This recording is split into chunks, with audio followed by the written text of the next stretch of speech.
So welcome to Parashat Mattot. I'm delighted to have with me a member of our Ashlag community, Yechiel Yashfe, who is a great Talmid Chacham and also a boutique winemaker. But before we actually talk about this parasha, I would love to hear from you, Yechiel. How did you come to Tsfat and how did you start making wines? Two different things. How I come to Tsfat is more than magic, because I born in Jerusalem, in Mount Scopus. I live in Jerusalem, and really Yerushalmi, with the source of Yerushalmi. My mother also born in Jerusalem. But I began to study Kabbalah because I became a frum at the age of 40. So when I come to Yeshivat Hebron, everybody called me Rabbi Akiva. And there was not any reason to come to Tsfat. It's more logic to come to New York than to come to Tsfat. But I studied to learn Kabbalah, Rabbi Ashlag Kabbalah, with my master, Rabbi Avraham Brandwein, Zichrono Livracha, the son of Rabbi Yehuda Tzvi Brandwein, the student of Rabbi Ashlag himself for more than 20 years. So after 1 year or something of study Kabbalah, I come to me an energy without understanding. I feel that I want to come to Tsfat with no logic. There is not any logic because I am an engineer. I have a staff of more than 6 workers. I'm dealing with engineering of building. So the last things to do is to move to Tsfat. The last thing to do. So I asked my rabbi if it's logic, this feeling that I want to come to Tsfat, is it logic? So he said, it's not logic that you became frum, so you continue to be no logic to move to Tsfat. So go to 1 year and check how you feel with this. And I stay in Tsfat for the more than 30 years now.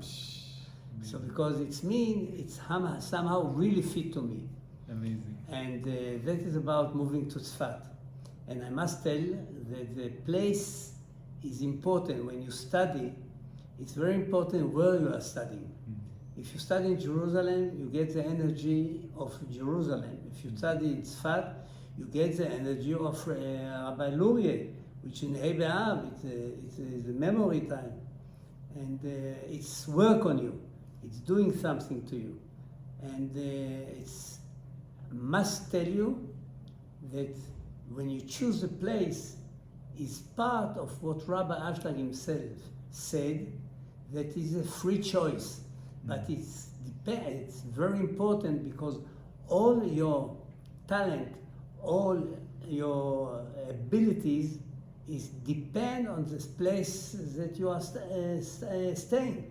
So that's why he gave a sample from Pirkei Avot 6, that Yeshua ben Kisma was somebody found him and asked him, from where are you? He said, from the city of big Talmidei Chachomim.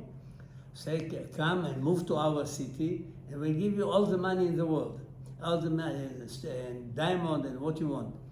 So he answered him, if you give me all the money of the world, I will not going to move to you, because all my talent and all what I have, because the places that I'm staying. Wow.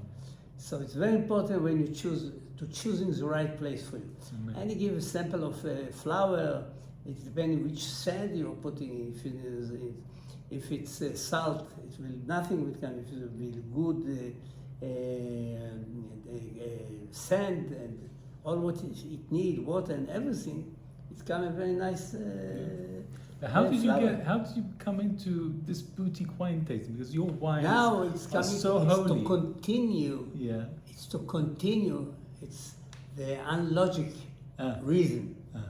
We study Gemara, and the Gemara in Parashat, page 5, the second page, it speaks about Rav Huna, that he had 400 cans of wine from clay, and all of them became vinegar. Yes.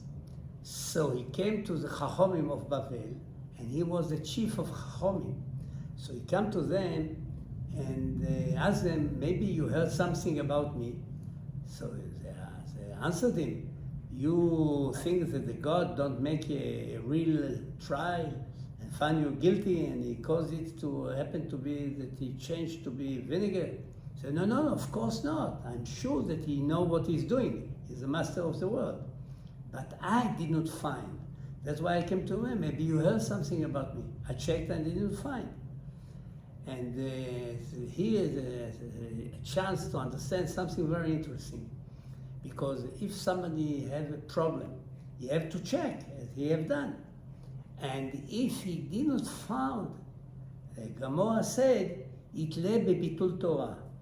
So now, what is Itle bebitul Torah? You didn't study Torah enough. So it's everybody will say you didn't study enough. Right. But that is not the right answer.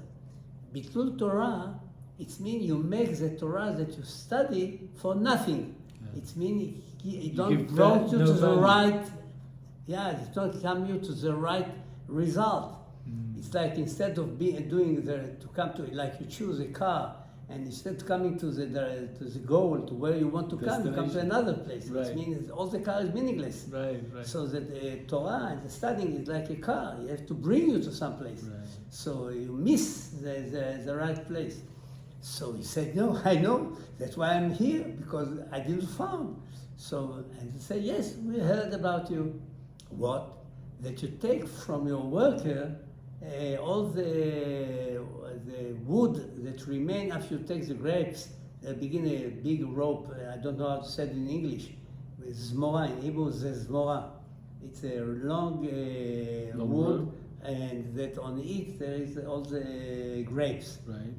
So you take it from them. So what's meaning I take it from them? They stolen it. So I must take it from them. So yeah, they stole it from you, but you taste the taste of a thief. So this caused the wine to be vinegar.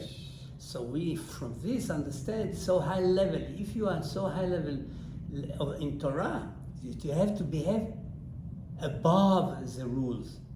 You have to be kind enough. If they ask you, give it to them.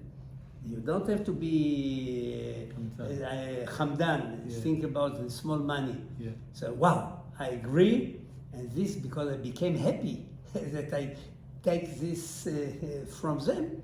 So this caused to be really, I agree, and he immediately brought all this back to them, to the worker.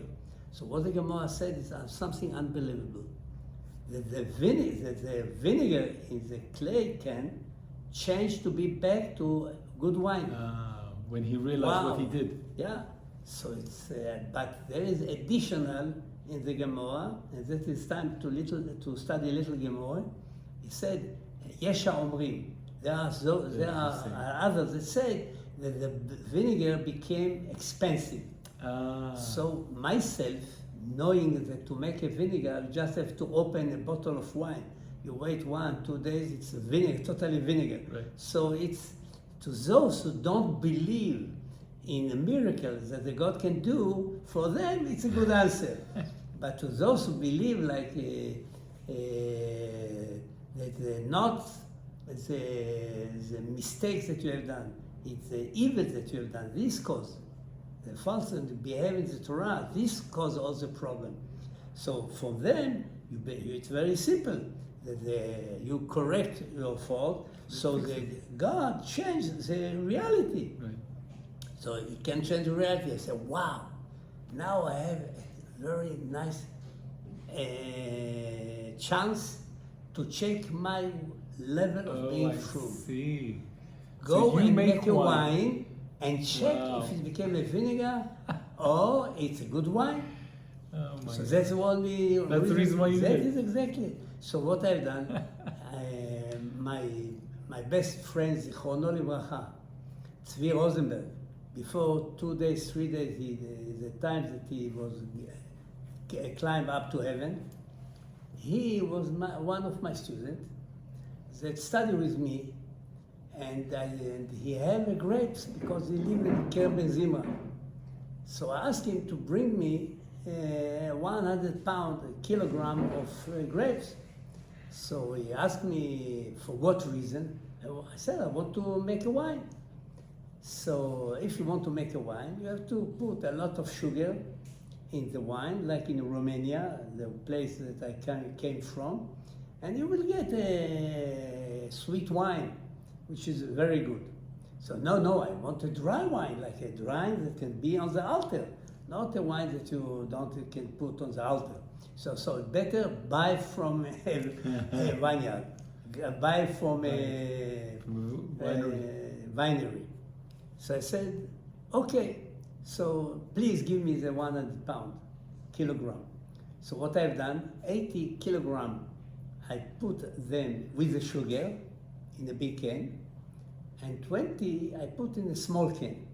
So not to be stupid, to spoil all the grapes. So after 40 days, now the question how to make wine, because I never have done wine. So I said, I know that wine can have the name wine to be on the altar after 40 days. Right. And this 40 days is a very important number. Moshe climbed to the mountain for 40 days, and he stayed again 40 days in the cave, and another 40 days. So the 40 days is a very important number. You can learn from the Kabbalah. And now I said, so that's a simple way to make a wine. Crush, because we have to crush the grapes.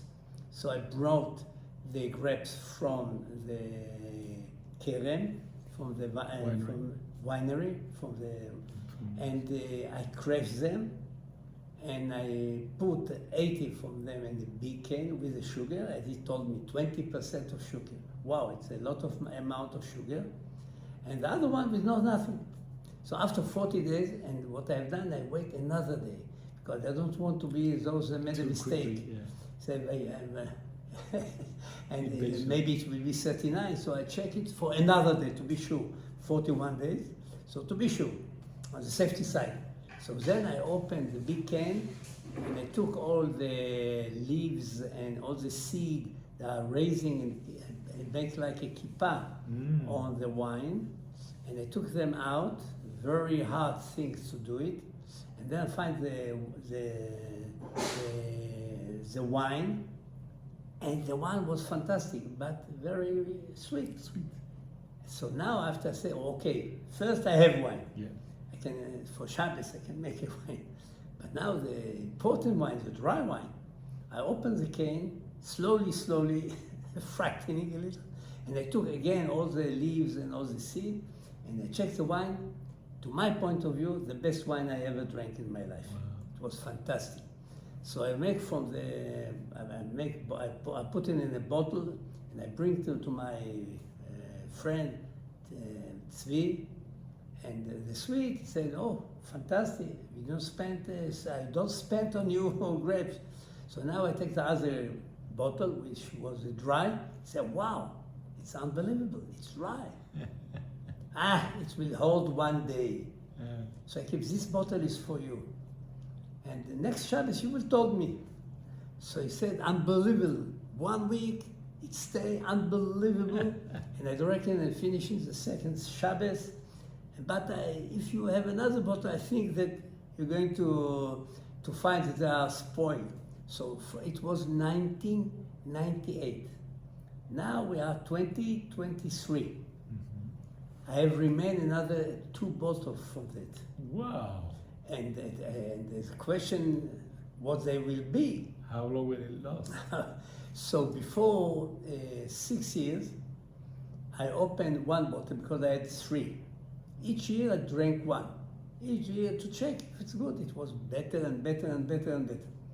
Before 6 years, my smallest son had been married.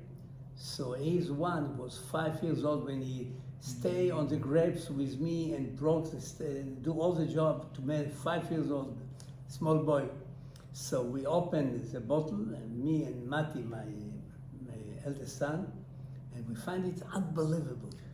So I gave it to my son, it was Sheva Brachot, and we drank it, said, that is the one that before, so you step on it. It's unbelievable. So remain now with 2 bottles. 1 for a king, because I went to ask a lot of money for this, and 1 to a Mashiach. Wow. So because it's unbelievable wine. So it can stay with no additive, with nothing, For so pure many as it years. is. My God. And Tell you us see- that story. I remember you telling us the story about. So that's the story about the wine. Yeah, but because it's very pertinent to this.